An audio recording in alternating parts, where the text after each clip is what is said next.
What's going on, y'all? It's your boy H Dog, and I'm back here with another video. And I'd like to talk about today the Star Wars Jedi Fallen Order gameplay that was officially unveiled today during EA Play.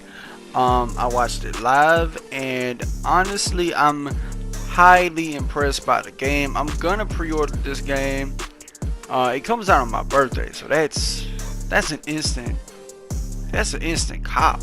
You know, it comes out on my birthday. Why wouldn't I get that? Gameplay looked amazing. Like, graphically, it looked amazing. Combat wise, amazing. There's some small details I noticed in the gameplay. I noticed how your droid BD can help you recover health with some items. I don't know what exactly these items are.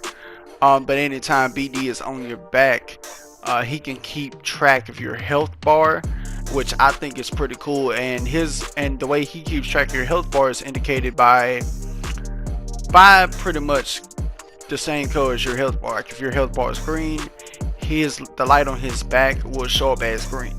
Vice versa, if your health is low, it will show up as red. Which I think is a pretty cool. I think it's a pretty cool mechanic, kind of like how it was Dead Space. How it was keeping track of your health and showing your health gauge. That was pretty cool also. It's just like the gameplay looks fucking dope. Besides that, let's see what else I noticed. From what I could tell, it just looks very linear. Looks like something what Project Ragtag should have been. And I'm liking how you could earn skills in the game, and when they were showing off the gameplay, they said that you were only 3 hours in, so you're not at your max level when they were showing the gameplay. So if you think you're cold just 3 hours in, then imagine how powerful you will be like by the end of the game, or about the final boss, final chapter, whatever. Trying to think what else. A lot of people, not a lot of people, but some people took issue with the gameplay, saying, "Oh, it's just too Uncharted like. It's Uncharted Star Wars," and people was complaining about that. But here's my thing. This is what I don't understand. This is what people wanted from EA for a long time: an Uncharted style Star Wars experience. That's what Project Ragtag was gonna be. And that's what the open world game from EA Motive was going to be. Well, no, I take that back, it wasn't. But Project Ragtag that got canceled, that's what it was going to be. It was going to be this Uncharted style experience. And that's what this game is looking like. Same with Star Wars 1313. That game was supposed to be an Uncharted style experience, but I don't remember hearing anybody complaining, "Oh, it's just too much like Star Wars. It's Star Wars with lightsabers." Like, if you didn't like Star Wars, if you didn't like Uncharted, then I could kind of see why you may not like this. But here's my thing. That's not the crazy part. That's not what I don't understand. What I don't understand, it could be the people not keeping that same energy. The same people who don't like Uncharted are the same people that wanted an Uncharted style Star Wars game. The same people that was looking forward to Star Wars 1313 before it got canceled. The same people that was looking forward to Project Ragtag before it got canceled. So my thing is, why aren't some of these people keeping that same energy? You was excited for Project Ragtag, you was excited for Star Wars 1313, but for some odd reason, you're not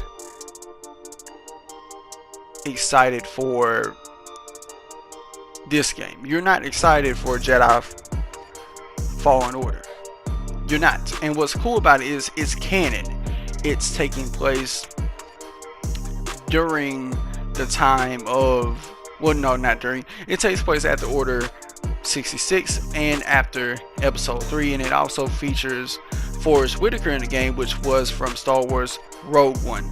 Uh, so my thing is, like I was saying, some of these people can't keep the same energy. You did not like Uncharted, and which on paper would kind of make sense why you wouldn't be interested in this type of game, because if it reminds you of Uncharted, then you probably wouldn't like it. But the same people that don't like Uncharted being the same people that wanted to play Project Ragtag, that wanted to play 1313.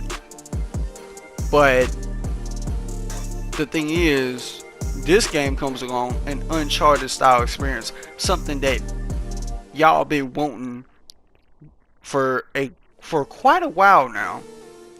And then when you see gameplay of it, oh, it just looks like Star Wars with lightsaber. Like, y'all can't make up your mind what you want. You either want an Uncharted style Star Wars game or you don't. You either want a linear Star Wars game or you don't. This is what y'all wanted from EA. They give it to you, you're not satisfied. I get it. You don't trust EA. That's all fine and dandy. I don't trust EA either. But who I do trust is Respawn. And that's another thing. People don't keep the same energy about that. Like, and I know I'm going off in a tangent, but people don't keep the same energy about that. But like, people always say, oh, it's EA. They always use that lame duck excuse, because that's what it's become, a lame duck excuse. Oh, it's EA. They're gonna fuck it up. They're gonna find a way to fuck it up. It's EA. And what's shocking is, it wouldn't matter what who the developer was, who or would be. It wouldn't matter if it was Bungie. It wouldn't matter if it was Naughty Dog. It wouldn't matter if it was CD Projekt Red, or which honestly would never happen, but just hypothetically speaking, if they were under EA, or if they were making a game for EA per se, they would still say the same thing. Oh, it's EA. They're gonna fuck it up. But you look at a case like Sekiro, a game that was published by Activision, a single player game that was published by Activision. The thing is, people was hyped for that game. A lot of people was worried that, oh, Activision may try to fuck it up, but it didn't. It proved you wrong. So what's the difference when it's EA? Or, no, I ought to rephrase that. The people who are saying, oh, it's EA, they're gonna fuck it up, are some of the same people that when they seen Sekiro, they was immediately hyped. They didn't even think about Activision being the publisher. They were like, oh, well, it's made by From Software. I know that they're going to do a good job. But no one said, oh, but it's Activision. They're going to fuck it up. Even though, in my opinion, Activision is a worse company than EA. Yeah, you heard me. It's just like, I mean, and I'll get back on track in a minute, but it's just like, how can you not keep the same energy?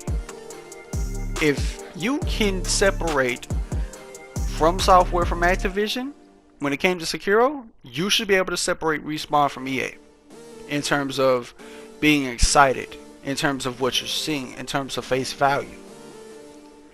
But you're letting the EA cloud your judgment and instead of looking at what Respawn's presenting you, because EA isn't developing the game, Respawn's developing the game. You're just judging, you're just going off by the oh, it's EA excuse. Now, it's one thing if you don't care for it, but I mean, yeah, if you don't care for it, fine. If it's not your type of game, cool, that's all fine and dandy.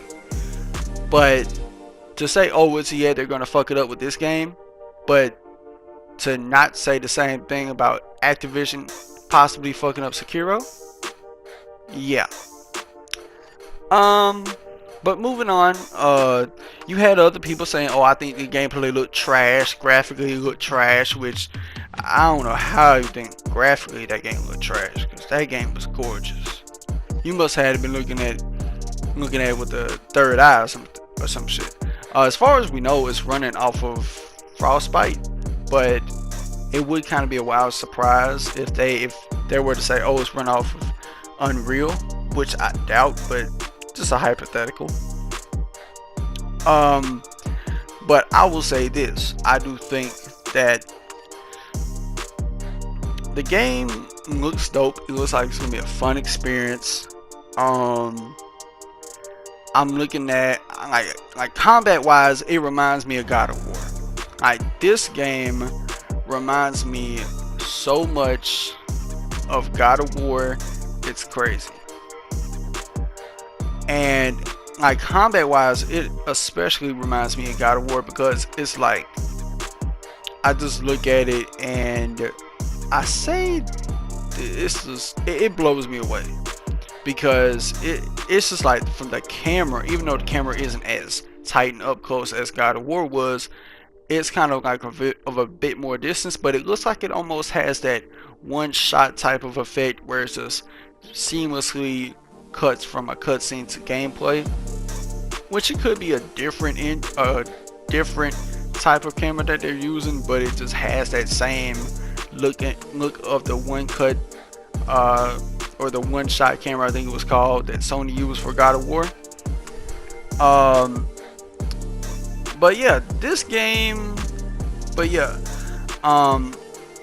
like combat wise, it reminds me of God of War, even from the health bars of the enemies in a sense, because it had like the top bar and the lower bar, which the lower bar kind of reminds me of God of War, because it's either when it maxes out or it's depleted that you could just line somebody up for a finisher. Now, I know somebody says that there's even some, like, you could even make a Sekiro comparison in that respect, in that small respect. But I would say more so leaning in the God of War realm. Especially the finishers. The finishers look fucking dope. They look epic. I'm gonna get this game day one. Like I said, I mean, it comes out on my birthday, so why wouldn't I get it? But yeah, I'm excited for this game. It's gonna get pre-ordered day one.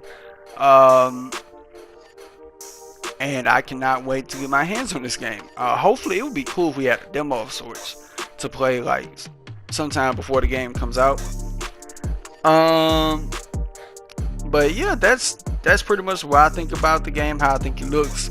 But tell me what y'all think in the comments below. I want to know, do y'all think the Star Wars Jedi Fallen Order gameplay looks good? Is it something that you're going to be interested in, or you're going to buy it day one? Let me know in the comments below. If you enjoyed this video, hit the like button, subscribe, and tap the notification bell